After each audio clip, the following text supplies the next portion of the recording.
Pharmacology की इस video के अंदर हम जो कंटेंट पढ़ने जा रहे हैं वो कंटेंट जो है डिप्लोमा स्टूडेंट्स के लिए बेनिफिशियल है, सेकेंड ईयर वालों के लिए।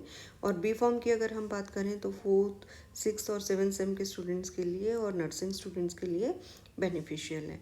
तो आज के जो कॉन्सेप्ट हैं हमारे, या जो टर्म्स हैं, वो दो कौन कौन सी हैं। एक तो बायो अवेलेबिलिटी और दूसरा है बायो इक्विलेंस।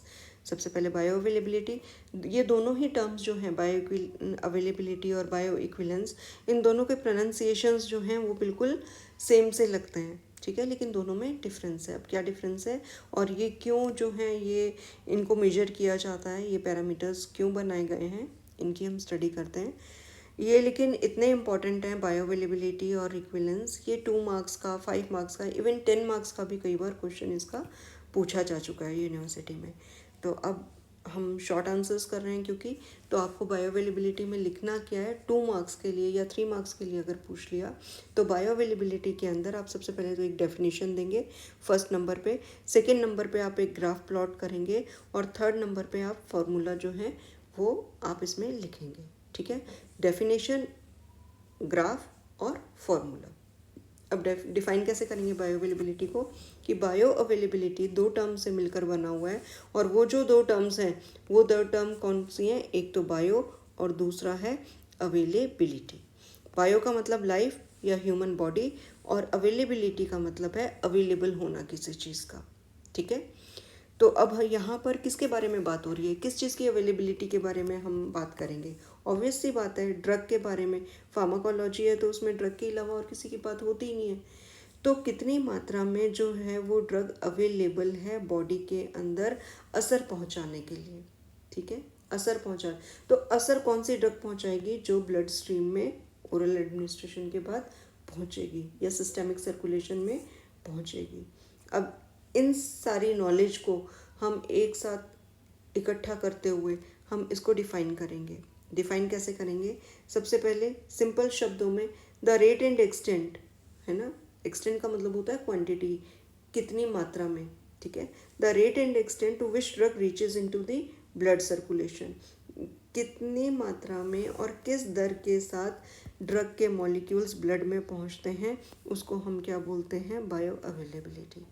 दूसरी इसकी डेफिनेशन एक और परसेंटेज के बेसिस पर भी हो सकती है कि कितनी मात्रा में, कितनी परसेंटेज में कोई भी ड्रग जो है वो अनचेंज फॉर्म में कहाँ पर पहुँचे, सिस्टेमिक सर्कुलेशन, या इसको तुम ब्लड भी लिख सकते हो, तो ब्लड में पहुँचती है, उसको हम क्या बोलते हैं, बायो अवेलेबिलिटी बोलते हैं, ठीक है। अब सेकेंड नंबर पे क्या चीज़ आती है, सेकेंड नंबर पे आती है ग्राफ। आपको ग्राफ कैसे प्लॉट करना है और किस किस में करना है प्लॉट। तो सबसे पहले तो ये हम x और y 2 एक्सिस लेते हैं, नीचे वाली x एक्सिस कहलाती है, ऊपर वाली y एक्सिस। x एक्सिस के ऊपर हम किसको लेंगे, टाइम को, और y एक्सिस पे हम ड्रग की कंसंट्रेशन को लेंगे, ठीक है। 2 चीज़ें आपने ध्यान रखनी है, x और y एक्सिस पे क्या क्या लेना है।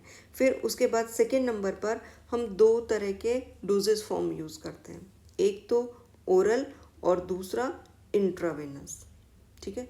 इंट्रावेनस को लेने का एक खास पर्पज़ है बायो अवेलेबिलिटी को चेक करने के लिए, क्योंकि इंट्रावेनस इस तरह का रूट है जिसकी 100% बायो अवेलेबिलिटी होती है। इसके अलावा और कोई भी रूट ऐसा नहीं है जिसकी बायो अवेलेबिलिटी 100% हो, ठीक है। तो इसलिए हम इंट्रावेनस डोजेस फॉर्म या रूट को लेते हैं।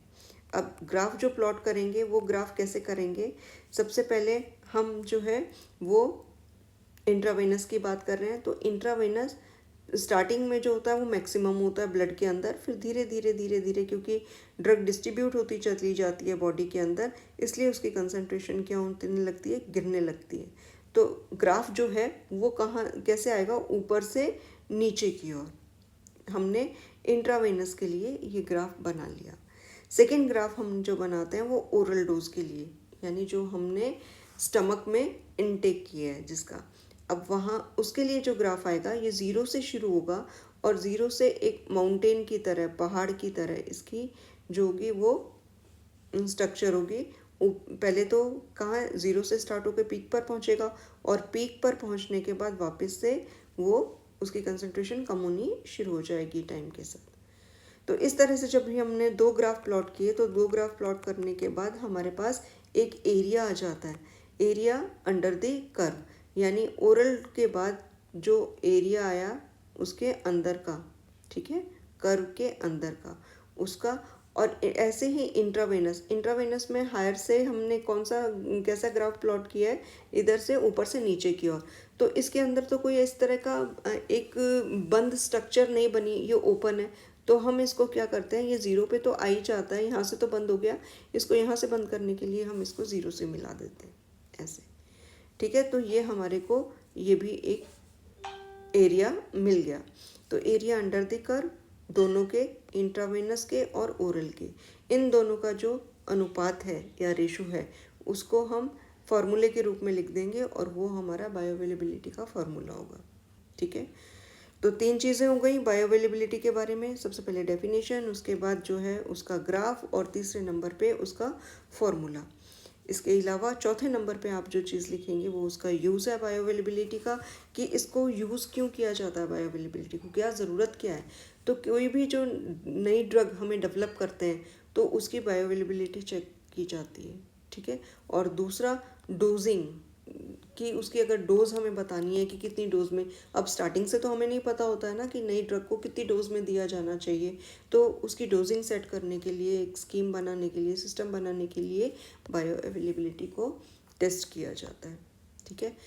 सेकेंड चीज़ है बायो इक्विलेंस। अब बायो इक्विलेंस ये भी दो टर्म से मिलकर, दो वर्ड से मिलकर बना हुआ है, एक तो बायो है और दूसरा इक्विवेलेंस है। अब बायो का मतलब तो अगेन लाइफ या ह्यूमन बॉडी, और इक्विवेलेंस का मतलब होता है, या इक्विलेंस इसको बोला जाता है, इक्विलेंस का मतलब होता है बराबर, ठीक है, इक्वल होना। तो इक्वल होने के लिए हमारे को मिनिमम दो चीज़ें चाहिए। तो यानी हम कंपैरिजन कर रहे हैं किन्हीं दो चीज़ों के अंदर। तो ये कंपैरेटिव टर्म है, फर्स्ट पॉइंट आपका ये रहेगा। सेकंड पॉइंट जो आप इसमें लिखेंगे वो ये कि कंपैरिजन जो किया जाता है वो किसके बीच में किया जाता है, बायो अवेलेबिलिटी के बीच में किया जाता है। अब किया किसका जाएगा, तो दो फॉर्मूलेशंस लेंगे हम, फॉर्मूलेशन 1 और फॉर्मूलेशन 2, ठीक है। उन दोनों के बीच में अगर कंपैरिजन करने के बाद दोनों की बायो अवेलेबिलिटी सेम आती है तो हम उसको क्या बोलते हैं, वो दोनों आपस में कैसी हैं, बायो इक्विवेलेंट हैं, ठीक है। तो जैसे हमने एक सिप्ला का पैरासीटामोल का ले लिया और एक सन फार्मा का पैरासीटामोल का टेबलेट ले लिया, दोनों टेबलेट्स को पेशेंट में दिया और आधे घंटे के बाद उसकी कंसंट्रेशन चेक की, सिप्ला वाले की और सन फार्मा वाले की।